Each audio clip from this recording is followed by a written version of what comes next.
ஒரு பூங்காவில் சூச்சு அவன் நண்பர்களோட விளையாடிக்கிட்டு இருந்தா. அப்போது அந்த இடத்துக்கு காஸ்ட்லி வந்தான். காஸ்ட்லி ரொம்ப கோபமாக அந்த இடத்துக்கு வந்து, இந்த இடத்துல நான் தான் விளையாடணும், வேற யாரும் விளையாடக்கூடாது, கீழே இறங்கு. அப்படின்னு ரொம்ப கோபமாக நடந்துக்கிட்டான். அதை பார்த்து சூச்சு ரொம்ப வருத்தப்பட்டாங்க.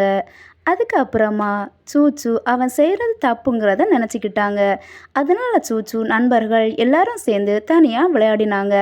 அந்த ஊஞ்சலில் யார் விளையாடினாங்க அப்படின்னா காஸ்ட்லி விளையாடிக்கிட்டு இருந்தான். அவன் ரொம்ப வேகமாக விளையாடிக்கிட்டு இருக்கிறத கவனிச்ச சூச்சு அது கண்டிப்பாக அவனுக்கு ஆபத்தாக முடியுங்கிறத புரிஞ்சுக்கிட்டா. அதனால் எல்லா நண்பர்களும் சேர்ந்து அவனை பிடிச்சிக்கிட்டாங்க.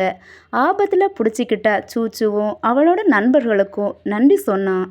அதனால் சூச்சு எல்லா பசங்களோட சேர்ந்து சந்தோஷமாக விளையாடினாங்க. ஒரு பூங்காவில் சூச்சு அவன் நண்பர்களோட